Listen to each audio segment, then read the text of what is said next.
민주당 팩트체크넷 민주파출소 1일 브리핑 하겠습니다. 오늘 함께해 주신 허위조작정보감시단 김동화 의원님이십니다.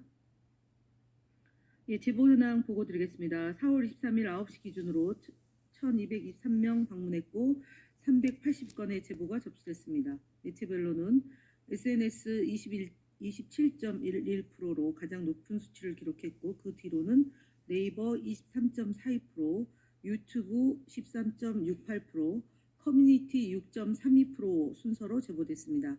주요 제보 내용을 말씀드리겠습니다. 부정선거 관련 허위사실 및 음모론이 유포되고 있다는 제보가 다수 접수되었습니다.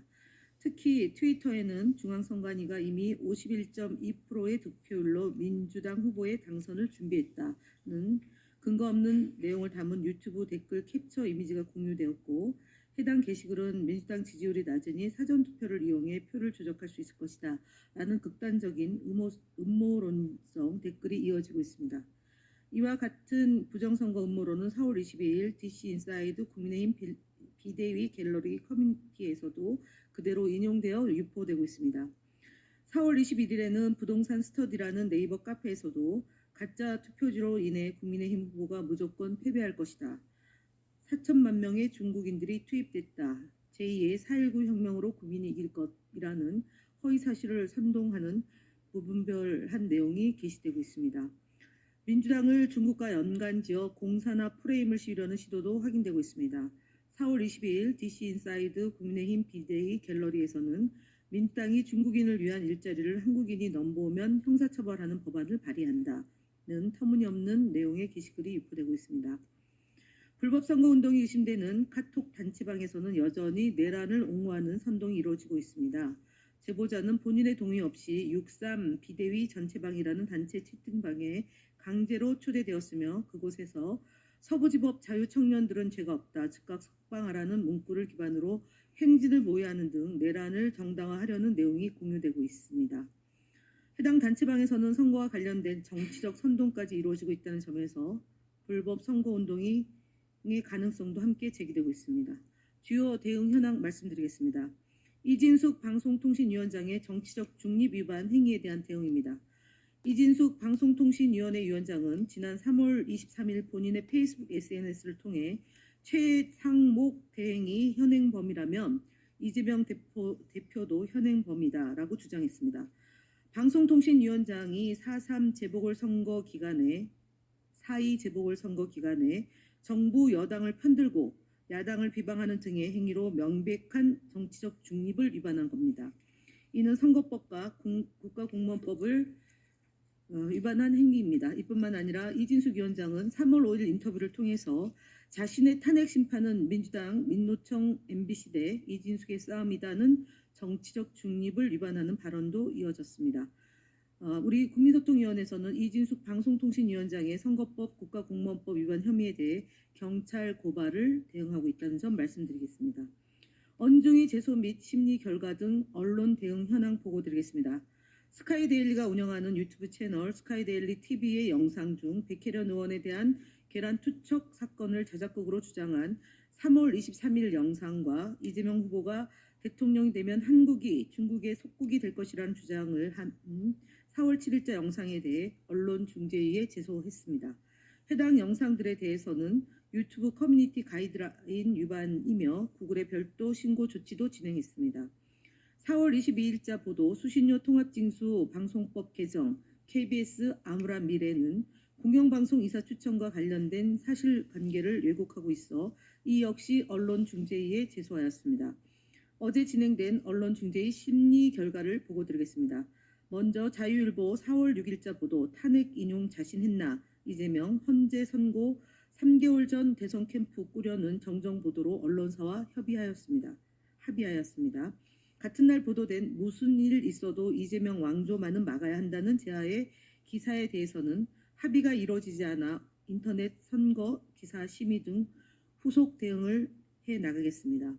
더 퍼블릭 3월 28일자 보도 산불 이재민 불 좀 끄고 가자 외치자 욕설에 휩싸인 이재명은 그 제하의 기사는 피의 신청인 측이 2차 심리의 불참함에 따라 자동적으로 민주당 측의 반론 보도로 합의되었습니다. 마지막으로 YTN 4월 4일자 보도 비상계엄 사태 일어나자마자 이재명 대선 캠프 업무 이미 시작됐다는 기사는 열람 차단으로 합의가 이루어졌음을 알려드립니다.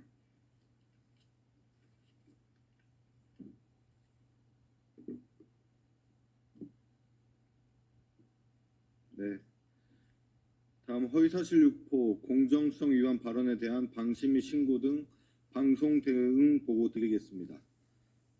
지난 4월 21일 채널A 뉴스 탑10에 출연한 한 패널은 더불어민주당 대선 경선 과정에 대한 당원과 지지자들의 반응을 논평하면서 지금 보면 지난 총선부터 정교하게 짜여진 거거든요. 경쟁자들을 다 제거한다 라는 말이 그때부터도 있었고 다 대선 주자급이 공천을 못 받거나 뭐 이런 식으로라며 마치 더불어민주당 경선에 대해 짜여진 각본이 있는 것처럼 언급하였습니다. 이는 사실이 아닌 부분에 대해 마치 사실인 것처럼 내용을 단정적으로 언급하여 시청자들을 혼동케 한 것입니다. 또한 4월 21일 채널A 김진애 돌직구쇼에 출연한 국민의힘 각규택 의원은 저는 공대명으로 바뀔 수 있다고 봐요.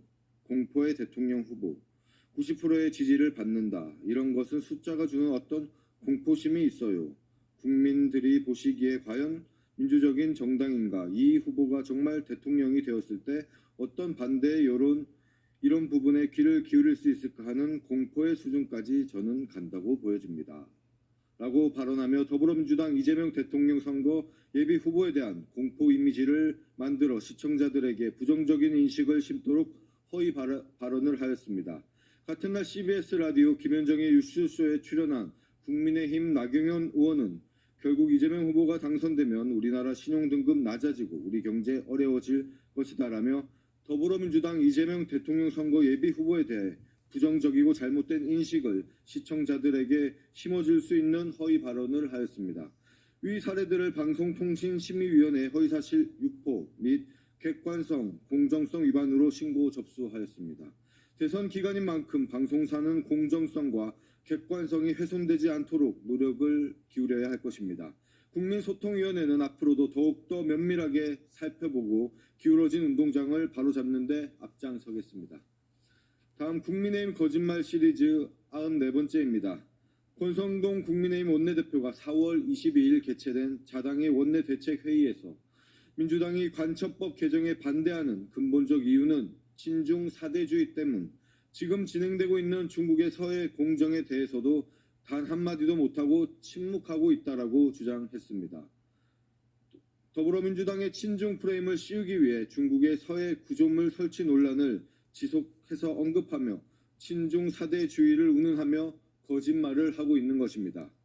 하지만 우리 당은 4월 19일 조승래 수석 대변인 브리핑을 통해 중국 측의 한중 잠적 조치 수역의 무단으로 고정식 구조물을 설치한 것에 대해 강한 유감을 표한 바 있습니다. 또한 그 이전인 3월 25일 박경미 대변인, 3월 26일 김병주 최고위원 등 논평과 모두 발언을 통해 중국의 영토 주권 침해 행위를 반대한다는 입장을 수차례 표명하였습니다. 그렇게 권성동 원내대표의 한마디도 못하고 침묵하고 있다는 것은 명백한 거짓말입니다.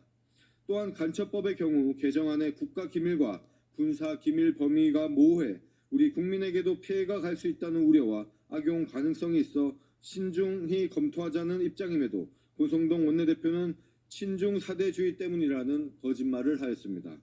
국민의힘은 무분별한 흑백 논리에 입각한 이분법적 외교를 탈피해 균형 외교를 통해 국가 실익을 최대화하자는 합리적 주장을 친중 사대주의로 폄훼하며 가짜 뉴스를 퍼뜨리고 중국에 대한 거부 정서를 민주당에 대한 정치 공세로 활용하고 있습니다. 국익보다 정치 공세를 우선하는 국민의힘의 실태입니다. 다음 국민의힘 대선 주자 거짓말 시리즈 17번째입니다. 오늘은 한동훈 국민의힘 경선 후보가 법무부 장관 시절 검찰의 특활비 자료를 무단으로 폐기한 범죄 의혹에 대해 거짓말로 은폐하려 했던 사실을 국민께 알려드리고자 합니다.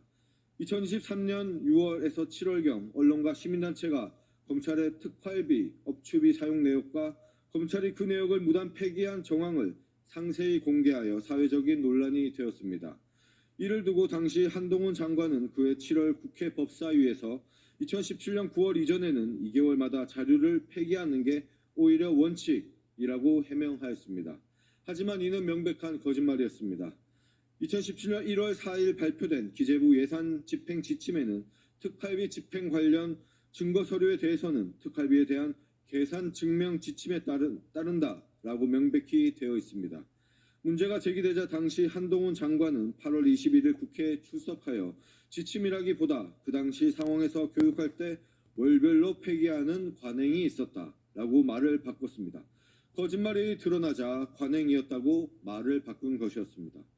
검찰의 특활비 오남용 의혹과 무단 폐기 의혹은 아직까지 제대로 해결되지 않았습니다.